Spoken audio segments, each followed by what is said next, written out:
साथियों नमस्कार। इस वीडियो में हम बात करेंगे भाजपा के सबसे सफल कप्तान अरुण साव जी के बारे में, जिनके द्वारा महज 14 महीने के कार्यकाल में ही भाजपा को सत्ता के शिखर तक पहुंचा दिया।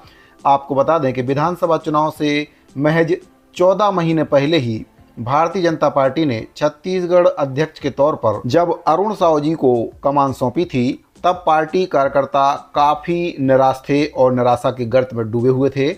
लेकिन काफ़ी कम समय के कार्यकाल में अरुण साव जी के द्वारा कार्यकर्ताओं में फिर से वह ऊर्जा भर दी गई, जिनकी मेहनत के बदौलत पार्टी 15 सीटों के अपने न्यूनतम स्तर से 54 सीटों के शिखर तक पहुंच गई। आज जब वे पार्टी अध्यक्ष का दायित्व सौंप चुके हैं, तब वे सीना फुलाकर गर्व के भाव से पीछे मुड़कर देख सकते हैं।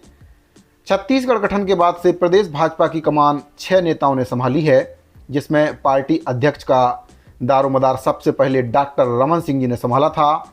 उनके नेतृत्व में 2003 के विधानसभा चुनाव में भाजपा 50 सीटों पर जीत हासिल करके सत्ता पर काबिज हुई थी। वहीं पर पहले से सत्ता पर काबिज कांग्रेस 37 सीटों पर जीत हासिल करके विपक्ष में बैठने पर मजबूर हुई थी। डॉक्टर रमन सिंह के छत्तीसगढ़ के मुख्यमंत्री बनने के बाद पार्टी की कमान विष्णुदेव साय को मिली। साय के नेतृत्व में 2008 विधानसभा चुनाव में भाजपा ने अपना प्रदर्शन दोहराते हुए फिर से 50 सीटों पर जीत हासिल की।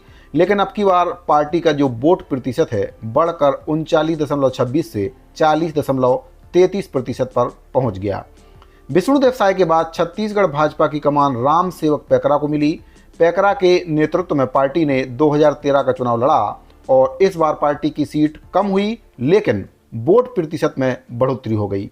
इस चुनाव में भाजपा को 49 सीटें मिली, वहीं पर वोट प्रतिशत 41.04% पर पहुंच गया।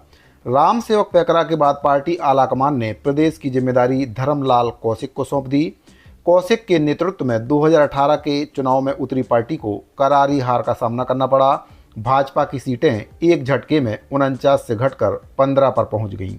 वहीं पर जो वोट प्रतिशत था वह भी एक झटके में 41.04 से गिरकर 32.97% पर पहुंच गया। भाजपा के नेताओं कार्यकर्ताओं के लिए एक ऐसा समय था ये कि जिसकी कल्पना भी उन्होंने सपने में नहीं की थी। वहीं दूसरी ओर कांग्रेस पार्टी भी आने वाले सालों में सत्ता पर अपनी पकड़ को बनाए रखने के लिए, जनता को लुभाने के लिए तमाम प्रकार के प्रयास कर रही थी। निराशा के गर्त में डूबी पार्टी का नेतृत्व साहू समाज का प्रतिनिधित्व करने वाले अरुण साव को सौंपकर आला कमान ने सभी को चौंका दिया। लेकिन पार्टी की कमान संभालते ही अरुण साव ने पार्टी कार्यकर्ताओं में जान फूंकने का काम शुरू कर दिया। बिलासपुर की राजनीति से ऊपर उठकर राजधानी की राजनीति में सामंजस्य बनाने के बाद उन्होंने दिल्ली का सफर शुरू किया और महज 14 महीने के अंतराल में अरुण साव ने राज्य और केंद्रीय नेतृत्व के साथ मिलकर पार्टी को शिखर तक पहुंचा दिया।